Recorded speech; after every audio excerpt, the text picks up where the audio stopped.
जय श्री कृष्ण दोस्तों, मेरे यूट्यूब चैनल में आप सभी का हार्दिक स्वागत है। दोस्तों, तुलसी को जल देते समय बोलने चाहिए यह 3 शब्द, सभी मनोकामनाएँ पूर्ण हो जाती हैं। दोस्तों, पिछले वीडियो में हमने आपको तुलसी को जल देने के महात्म्य की कथा सुनाई है। आज के इस वीडियो में हम जानेंगे तुलसी को जल देते समय क्या बोलना चाहिए। एक बार की बात है, देवी सत्यभामा ने भगवान श्री कृष्ण से तुलसी को जल देने का महत्व पूछ लिया था। तब भगवान श्री कृष्ण ने उन्हें उसका महात्म्य सुना दिया था। आगे देवी सत्यभामा कहती है, हे स्वामी, आपने मुझे तुलसी को जल देने का महत्व तो बता दिया है, किंतु अब मेरे मन में यह जानने की जिज्ञासा हो रही है कि तुलसी को जल कैसे देना चाहिए। तुलसी को जल देने की सर्वोत्तम विधि कौन सी है तथा तुलसी को जल देने का मंत्र कौन सा है। कृपया आप मुझे इन सभी प्रश्नों का उत्तर दें। तब भगवान श्री कृष्ण देवी सत्यभामा से कहते हैं, हे प्रिय, जिस प्रकार से मैंने तुम्हें तुलसी का महात्म्य सुनाया है, उसी प्रकार से तुलसी को जल देते समय बोले जाने वाले मंत्र का भी बड़ा महत्व है। यह मंत्र केवल 3 शब्दों का है, किंतु इसका प्रभाव बहुत कल्याणकारी है। जो भी मनुष्य नित्य तुलसी को जल देते समय अपने मुख से केवल यह 3 शब्द बोल देता है, तो साक्षात लक्ष्मी उसके घर में प्रवेश करती है। उसकी दरिद्रता समाप्त हो जाती है। उसे धन धान्य की प्राप्ति होती है। वह मंत्र बताने से पूर्व मैं आपको तुलसी के इस मंत्र का महात्म्य सुनाता हूँ। इस महात्म्य को सुन लेने मात्र से ही मनुष्य के समस्त पाप नष्ट हो जाते हैं। उसे 100 वर्षों तक तुलसी को जल देने का पुण्य प्राप्त होता है। इसलिए देवी, आप इस कथा को ध्यान से पूरा जरूर सुने। देवी सत्यभामा कहती हैं, हे प्रभु, मैं इस कथा को पूरा अवश्य सुनूंगी। आप मुझे तुलसी के मंत्र का महात्म्य सुनाइए। श्री कृष्ण ने सत्यभामा से कहा, हे देवी सत्यभामा, दक्षिण दिशा में एक अत्यंत सुंदर नगरी थी, जो अपने वैभव और शोभा के लिए प्रसिद्ध थी। उस नगरी में सुशर्मा नाम का एक ब्राह्मण रहता था, किंतु वह केवल नाम का ब्राह्मण था। उसका जन्म तो एक ब्राह्मण परिवार में हुआ था, किंतु उसके कर्म ब्राह्मण के सर्वथा विपरीत थे। उसके परिवार के लोग भी शास्त्र ज्ञान और धर्म कर्म से रहित थे। इस कारण सुशर्मा ने बाल्यकाल से ही दुराचार और अधर्म का जीवन अपनाया। सुशर्मा का आचरण अत्यंत दुष्ट था। वह ना तो वेद पुराण पढ़ता था, ना ही कोई धार्मिक अनुष्ठान करता था। पूजा, जप, तप और हवन जैसे पवित्र कर्मों से उसे कोई लेना देना नहीं था। वह अतिथियों का आदर करना तो दूर, उन्हें अपने द्वार से अपमानित करके भगा देता था। उसके घर के द्वार पर कभी कोई साधु या भूखा व्यक्ति आता, तो वह क्रोध से भरकर उसे अपशब्द कहता और दान दक्षिणा देने के स्थान पर तिरस्कार करता। स्त्रियों के साथ उसका आचरण भी अत्यंत निकृष्ट था। पराई स्त्रियों की ओर लालसा भरी दृष्टि से देखता और उन्हें प्रलोभन देकर अपने अधर्म के मार्ग पर ले जाता। सुशर्मा का दिन खेतों में काम करने और पत्ते बेचने में व्यतीत होता, परंतु रात्रि का समय उसके लिए वेश्याओं और मदिरा सेवन में डूब जाने का समय था। वह अपनी मेहनत की कमाई व्यर्थ के भोग विलास में उड़ा देता और प्रातः होते ही नशे में धुत होकर घर लौटता। उसकी मदिरा पीने की आदत इतनी बढ़ चुकी थी कि वह अपने धर्म, कुल और समाज की मर्यादा को पूरी तरह भूल चुका था। मांसाहार का उसे इतना चढ़ाव था कि वह न केवल स्वयं खाता बल्कि दूसरों को भी इसके लिए प्रेरित करता। सुशर्मा के दिन का आरंभ आलस्य और स्वार्थ से होता। वह सूर्योदय के समय सोकर उठता, बिना स्नान ध्यान के अपने खेत में चला जाता और वहां जैसे तैसे काम करता। वो भगवान की आराधना करना तो दूर, उनका नाम तक नहीं लेता था। वह अपनी झोपड़ी में गंदगी और अराजकता के बीच रहता, जहाँ किसी प्रकार का पवित्र वातावरण नहीं था। जब रात्रि का समय आता, तो सुशर्मा चरित्र की सच्ची परछाई अपने सामने आती। वह अपनी दैनिक कमाई लेकर नगर की वेश्याओं के पास जाता और वहां अपने धन को अधर्म के मार्ग में व्यय करता। मदिरा का सेवन करने के बाद वह और अधिक दुष्कर्म करता और पूरी रात वासना में डूबा रहता। नगर की वेश्याएं भी उसे एक लालची और पतित व्यक्ति मानती थी, किंतु उसकी धनराशि के कारण उसे सहन करती थी। इस प्रकार सुशर्मा ने अपने जीवन काल के अनेक वर्ष अधर्म, पाप और पतन के व्यतीत किए। एक दिन दुर्बुद्धि सुशर्मा हमेशा की तरह पत्ते इकट्ठा करने के लिए नगर के बाहर निकला। वह अपने लोभ और आलस्य से प्रेरित होकर ऋषि की पवित्रता वाटिका में जा पहुंचा। यह सुंदर वाटिका घने वृक्षों और फूलों से सुसज्जित थी। वहां की हवा में शांति और पवित्रता थी, लेकिन सुशर्मा को इन बातों से कोई फर्क नहीं पड़ता था। उसका ध्यान केवल उन पत्तों पर था जिन्हें वह बेचकर धन कमा सकता था। वह अपनी लकड़ी की टोकरी लेकर वाटिका के बीचों बीच पहुंचा और पेड़ों से पत्ते तोड़ने लगा। जैसे ही उसने एक बड़े वृक्ष के नीचे झुककर पत्ते इकट्ठा करने का प्रयास किया, उसके पैर के पास एक भयानक दृश्य प्रकट हुआ। जमीन घर पास के बीच एक विशाल काला सर्प कुंडली मारे बैठा था। उस सर्प का स्वरूप किसी साधारण सर्प जैसा नहीं था। उसकी काली चमड़ी सूर्य की रोशनी में चमक रही थी और उसकी लाल जलती हुई आंखें सीधे सुशर्मा की ओर देख रही थी। उसकी फुफकार से ऐसा प्रतीत हो रहा था मानो वह यमराज का दूत हो, जो पापियों का दंड देने के लिए वहां आया हो। उस भयंकर सर्प ने सुशर्मा के पैर में काट लिया। सर्प का विष इतना घातक था कि कुछ ही क्षणों में सुशर्मा जमीन पर गिर पड़ा। उसकी आंखें उलट गई और उसका शरीर ऐंठने लगा। वह तड़पते हुए चिल्लाने की कोशिश कर रहा था, लेकिन उसके गले से आवाज नहीं निकल रही थी। उसकी सांसें धीमी होने लगी और कुछ ही देर में उसकी मृत्यु हो गई।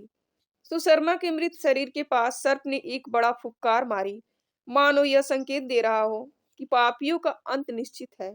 सर्प धीरे धीरे घास के बीच विलीन हो गया और वहां एक अजीब सा सन्नाटा छा गया। कुछ ही क्षण बाद आकाश में एक अद्भुत और भयावह घटना घटी। दो विशाल विकराल यमदूत प्रकट हुए। उनके शरीर काले बादलों जैसे थे और उनकी आंखें अंगारे की तरह जल रही थी। उनके हाथों में लोहे की मोटी जंजीरें थी, जो भयावह आवाज कर रही थी। यमदूतों ने सुशर्मा की आत्मा को उसके निर्जीव शरीर से खींचा और जंजीरों से जकड़ दिया। जैसे ही सुशर्मा को होश आया कि उसे कहाँ ले जाया जा रहा है, वह डर और घबराहट से चिल्लाने लगा। वह कहने लगा, यमदूतों, मुझे छोड़ दो, मुझ पर दया करो, मेरे पापों को क्षमा कर दो, मुझे दूसरा अवसर दो। इस प्रकार से वह विलाप करने लगा। यमदूतों में से एक ने ठहाका लगाते हुए कहा, हे अधर्मी ब्राह्मण, अब तुझे प्रायश्चित करने का कोई अवसर नहीं मिलेगा। तूने जीवन भर पाप किए, धर्म का अपमान किया और अब अपने कर्मों का फल भोगने के लिए तैयार हो जा। यह सर्प तुझे उसी पाप के लिए दंड देने भेजा गया था। दूसरा यमदूत, जो और भी क्रोधित प्रतीत हो रहा था, वह बोला, तूने ब्राह्मण कुल का नाम कलंकित किया। तूने ना धर्म का पालन किया, ना भगवान का नाम लिया। तेरे जैसे पापियों के लिए यमराज ने घोर नरक तैयार किया है। अब तुझे वहीं ले जाया जाएगा जहां तू अनंत काल तक यातनाएं भोगे। सुशर्मा उनकी बातों को सुनकर और जोर जोर से चिल्लाने लगा, मुझे छोड़ दो, मुझे एक बार और जीने का अवसर दो। अब से धर्म के मार्ग पर चलूंगा। परंतु यमदूतों ने उसकी एक बात नहीं सुनी। उन्होंने सुशर्मा की आत्मा को अपनी जंजीरों में कसकर बांध लिया और उसे घसीटते हुए यमलोक की ओर ले जाने लगे। जब यमदूत उस पापी ब्राह्मण सुशर्मा को लेकर यमलोक पहुंचे, यमलोक का दृश्य अत्यंत भयावह था। चारों ओर अंधकार, चीखे और यातनाओं का माहौल था। सुशर्मा की आत्मा को जंजीरों में जकड़कर यमदूत यमराज के दरबार में लाए। यमराज का विशाल दरबार गरिमा और न्याय का प्रतीक था। उनके सिंहासन के चारों ओर अग्नि की लपटें उठ रही थी और उनके हाथ में धर्म दंड था, जो उनके न्याय का प्रतीक था। यमराज के पास चित्रगुप्त बैठे थे, जिनके सामने एक विशाल पुस्तक खुली हुई थी। यह पुस्तक वह थी जिसमें प्रत्येक जीव के जन्म से लेकर मृत्यु तक के कर्मों का लेखा जोखा लिखा जाता था। जैसे ही यमदूतों ने सुशर्मा को उसके सामने लाकर खड़ा किया, चित्रगुप्त ने अपनी पुस्तक की ओर देखा। चित्रगुप्त बोले, हे धर्मराज, यह ब्राह्मण मात्र नाम का ब्राह्मण है। इसने बचपन से लेकर मृत्यु तक कोई भी पूर्ण कार्य नहीं किया। इसके जीवन में केवल पाप और अधर्म का समावेश रहा। यह न केवल धर्म का पालन करने में असमर्थ था, बल्कि दूसरों के लिए भी बाधा बना। इसने अतिथियों को अपमानित किया, पराई स्त्रियों पर आसक्ति रखी, मदिरा और मांस का सेवन किया और दान या धर्म का कोई कार्य नहीं किया। इसने अपने ब्राह्मण का घोर अपमान किया है। इसने ना तो भगवान का स्मरण किया, ना ही अपने कर्मों का कभी प्रायश्चित किया।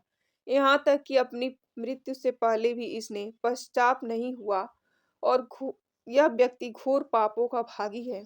इसके लिए नरक के द्वार खुले हैं।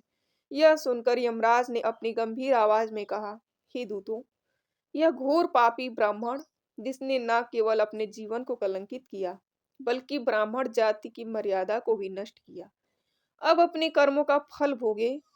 इसे उठाकर नरक में ले जाओ और वहां की भयंकर अग्नि में ढकेल दो। यह अनेक वर्षों तक यातनाएं भोगे और फिर इसे अगले जन्म में पशु योनि में भेजा जाएगा, जहां यह अपने पापों का दंड भोगे। यमदूतों ने धर्मराज की आज्ञा का पालन किया। उन्होंने सुशर्मा की आत्मा को जंजीरों में कसकर खींचा और नरक की ओर ले जाने लगे। सुशर्मा भय और पीड़ा से चिल्लाने लगा, लेकिन यमदूतों ने उसकी एक न सुनी। वे उसे घसीटते हुए नरक के द्वार पर लाए। नरक का दृश्य अत्यंत भयावह था। वहां चारों ओर धधकती हुई अग्नि थी और पापियों की चीखें आकाश को कांप रही थी। वहां की गंध और वातावरण ऐसा था कि किसी भी आत्मा को कांपने पर विवश कर दे। यमदूतों ने सुशर्मा को घसीट कर नरक की भयंकर अग्नि में ढकेला और जैसे ही वह अग्नि में गिरा, उसकी आत्मा भयानक पीड़ा से चिल्लाने लगी। नरक के दंड अत्यंत कठोर थे। उसे जलती हुई जंजीरों से जकड़ा गया और उसे भयानक अग्नि में बार बार झोंका गया। वहां के दंडाधिकारी उसके पापों के अनुसार उसे यातनाएं देते, कभी तीखे कांटों पर चलाते, तो कभी उबलते तेल में कड़ाहा में डाला जाता। वर्षों तक वह आत्मा नरक में उस पीड़ा को सहती रही। वहां उसके पापों का प्रत्येक दंड भोगना पड़ा। उसने हर पल अपनी गलतियों का पछतावा किया, लेकिन अब उसका प्रायश्चित किसी काम का नहीं था। जब उसकी आत्मा ने नरक के सभी दंड भोग लिए, तो उसे अगले जन्म के लिए तैयार किया गया। यमराज ने चित्रगुप्त से कहा, इस पापी को अब पशु योनि में भेज दो। इसे एक बैल के रूप में जन्म मिलेगा, जहां यह अपने कर्मों का फल भोगे। यह कठोर श्रम करेगा, परंतु इसका जीवन दुख और पीड़ा से भरा होगा। यह अपने अगले जन्म में भी अपने पापों का प्रायश्चित करेगा। इस प्रकार सुशर्मा की आत्मा नरक की यातनाएं भोगने के लिए बैल के शरीर में पुनर्जन्म के लिए भेज दी गई। उस बैल का जीवन अत्यंत कष्टों से भरा था। पिछले जन्म के पापों का फल भोगते हुए वह बैल के रूप में जन्म लेकर दिन रात बोझ उठाने के काम में लगा रहा। उसका मालिक बोझ उठाने और उसे सुबह से रात तक कठोर श्रम करवाता था और उसकी भोजन की व्यवस्था भी न्यूनतम थी। समय के साथ उस बैल की शक्ति क्षीण हो गई। जब वह अपने मालिक के लिए उपयोगी नहीं रहा, तो उसने उसे एक लंगड़े आदमी को बेच दिया। लंगड़ा आदमी भी कम निर्दयी नहीं था। उसने उस दुर्बल बैल को अपने बोझ उठाने के लिए उपयोग करना शुरू कर दिया। वह उसकी पीठ पर बैठकर इधर-उधर घूमता रहता और बैल को ऊबड़-खाबड़ रास्तों पर चलने के लिए मजबूर करता था। वह बैल पिछले मालिक के अत्याचार सहे थे, अब इस नए मालिक के अधीन और भी अधिक कष्ट भोगने लगा।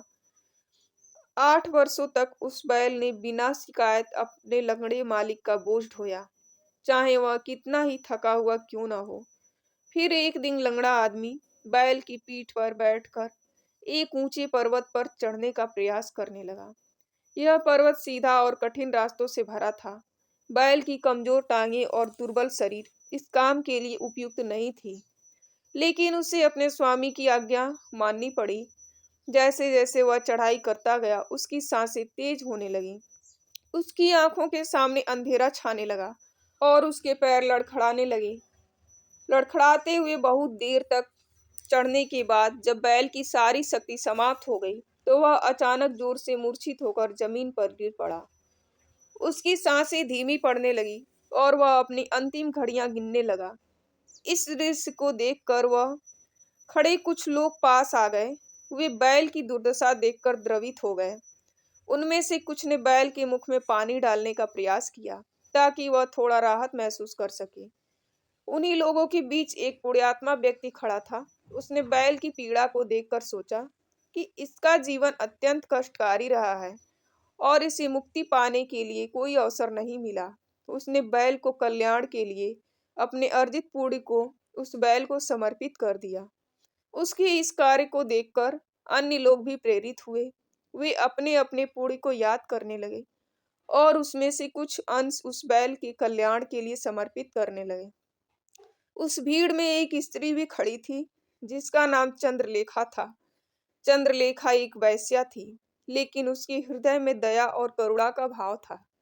जब उसने देखा कि सभी लोग अपने पुण्य इस निरीह प्राणी को दे रहे हैं, तो उसने भी अपने जीवन के पुण्य को उस बल के लिए समर्पित करने का निश्चय किया। चंद्रलेखा ने हाथ जोड़कर कहा, हे भगवान, मैंने अपने जीवन में अनगिनत पाप किए होंगे, लेकिन मेरे द्वारा किया गया जो भी थोड़ा सा पुण्य है, वह मैं इस बैल को अर्पित करती हूँ। कृपा कर आप इसे कष्टप्रद जीवन से मुक्ति प्रदान करें। फिर सभी लोग वहां से चले गए। जब उस बैल की अंतिम सांसें गईं, तो वहां एक अद्भुत दृश्य प्रकट हुआ। अचानक यमलोक के दूत वहां प्रकट हुए।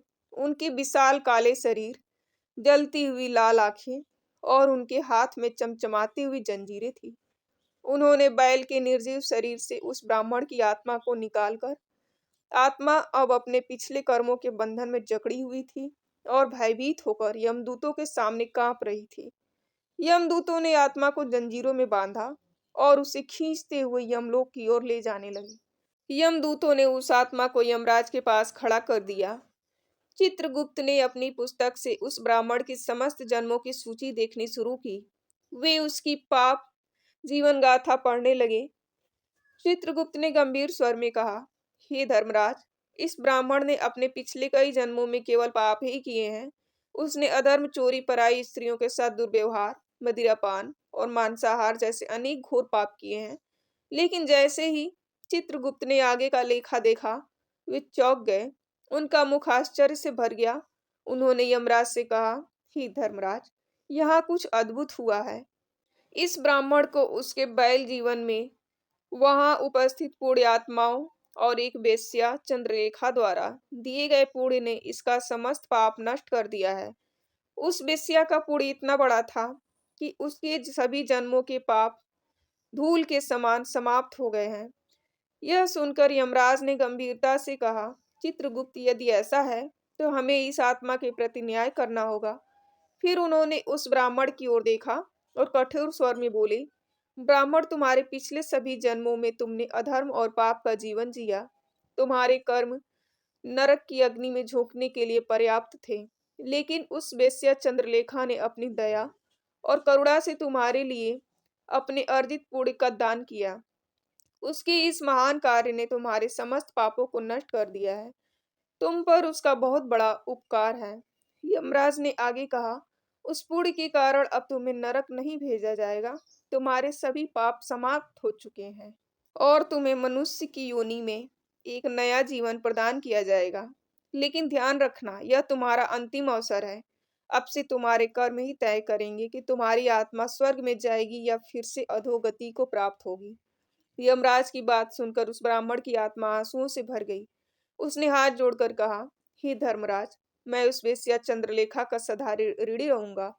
उसने मेरे सभी पापों पर दया कर मुझे एक नया जीवन दिया। मैं वचन देता हूँ कि अब मैं धर्म और सत्य के मार्ग पर चलूंगा। यमराज ने धर्म दंड उठाकर घोषणा की, हे यमदूतों, इस आत्मा को मनुष्य योनि में पुनः जन्म के लिए भेजो।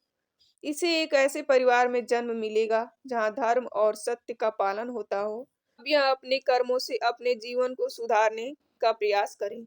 इस बार वह पृथ्वी पर आकर एक उत्तम ब्राह्मण कुल में जन्म लेता है। उस महापुण्य के प्रभाव से उसे इस नए जन्म में अपने पूर्व जन्म की बातें याद आने लगती हैं। जब वह ब्राह्मण बड़ा हो जाता है, तो उसे याद आता है कि पिछले जन्म में जब वह बैल था, तब एक वेश्या ने उसे उसका पुण्य दिया था।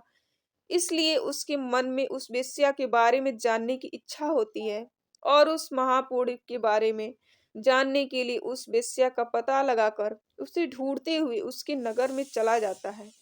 वह वेश्या बूढ़ी हो चुकी थी। फिर वह उसे वेश्या मिल जाती है और उसके सामने जाकर उसे बार बार प्रणाम करता है और उस वेश्या का धन्यवाद करने लगता है। वह वेश्या कहने लगती है, हे ब्राह्मण श्रेष्ठ, आप कौन हैं और किस कारणवश आप मुझ वेश्या को धन्यवाद दे रहे हैं? मैंने आपका कौन-सा कार्य किया है, जो आप मुझे नमस्कार कर रहे हैं?" तब वह ब्राह्मण कहता है, "ही माता, मैं वही बैल हूँ, जिसे तुमने अपना पुण्य दे डाला था। अपने पाप कर्मों के कारण मुझे पिछले जन्म में बैल होना पड़ा था। उस पर्वत पर जब मैं मर रहा था, तो मुझे अपना पुण्य दिया था। तुम्हारे पुण्य के प्रभाव से ही आज मुझे फिर से मनुष्य का जन्म मिला है। तुम्हारे द्वारा किए गए उसी पुण्य के कारण मुझे अपने पूर्व जन्म की सारी बातें याद हैं। किंतु हे माता, मैं आज यहाँ पर यह जानने के लिए आया हूँ कि तुमने मुझे उस समय पर अपना कौन सा पुण्य दिया था, जिस कारण से मेरे सभी जन्मों के पाप नष्ट हो चुके थे। मैं उस पुण्य के बारे में जानना चाहता हूँ। तब वेश्या ने कहा, हे ब्राह्मण श्रेष्ठ, मैंने तो अपने जीवन में कोई पुण्य के काम नहीं किए हैं, किंतु मेरे घर में एक तोता है, तो पिंजरे में रहकर हमेशा कुछ बोलता रहता है, जिसे सुनकर मेरा अंतक पवित्र हो गया है। उसी तोते के द्वारा बोले गए मंत्र का पुण्य मैं तुम्हें दान में दिया था। फिर वह वेश्या और वह ब्राह्मण उस तोते के पास जाते हैं और पूछने लगते हैं, हे सुख, तुम कौन सा मंत्र बोलते रहते हो, जिससे हमारे जीवन का उद्धार हुआ है? यह मंत्र तुम्हें किसने सिखाया और इस मंत्र का क्या अर्थ होता है? तब उस तोते ने अपने पूर्व जन्म का वृतांत सुनाना आरंभ किया। वह तोता कहने लगा, हे ब्राह्मण श्रेष्ठ, पिछले जन्म में मैं एक ब्राह्मण था। मैं अपने ज्ञान के अहंकार में अंधा हो चुका था। मैंने कभी गुरुजनों का आदर नहीं किया, सदैव ही उनका अपमान किया। मुझे अपने ज्ञान पर इतना अधिक घमंड हो गया था कि जिस कारण से मेरे क्रोध बहुत अधिक बढ़ गए और मैं सभी से द्वेष करने लगा। अन्य मनुष्यों को तुच्छ समझने लगा, विद्वानों का भरी सभा में अपमान करने लगा। फिर कालांतर में मेरी मृत्यु हो गई और मुझे यमलोक ले जाया गया। पूज्य जनों और गुरुजनों का अपमान करने के कारण मुझे तोते कुल में डाल दिया गया और मेरा जन्म एक तोते के रूप में हो गया। मेरे पाप कर्मों के कारण छोटी अवस्था में ही मेरा अपने माता पिता से वियोग हो गया। फिर मैं पेड़ की डाल पर बैठकर रो रहा था, तो उसी स्थान में कुछ मुनि जा रहे थे। उन्होंने मेरी दयनीय पुकार सुनी और मुझे लेकर अपने आश्रम में चले गए। वहाँ उस आश्रम पर उन्होंने मुझे एक सुंदर पिंजरे में रखा और मुझे अच्छी तरह से ख्याल रखा और मुझे प्रतिदिन भोजन दिया करते थे और पढ़ाते थे। उस स्थान पर वे ऋषि मुनि, उनकी स्त्रियां और बालक सभी नित्य तुलसी के पौधे को जल देते थे और उसके सामने एक मंत्र का जाप करते थे। उन्हीं के मुख बार बार उस मंत्र से सुनकर मैंने उसे रट लिया और तभी से मैं उस मंत्र को जान गया हूँ और वही मंत्र मैं दिन रात बोलता हूँ। उस मंत्र के प्रभाव से मेरी कभी मृत्यु नहीं हुई और मेरी आयु 100 वर्ष की हो गई और मैं इतने वर्षों तक जीवित रहा।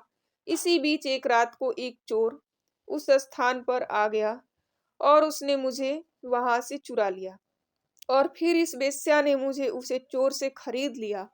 इस वेश्या के घर पर आने के बाद भी मैं उस मंत्र को बोलता रहता था, जिसे सुनकर उस वेश्या का मन भी पवित्र हो गया और इसने वेश्या का काम छोड़कर भगवान विष्णु की भक्ति करने लगी।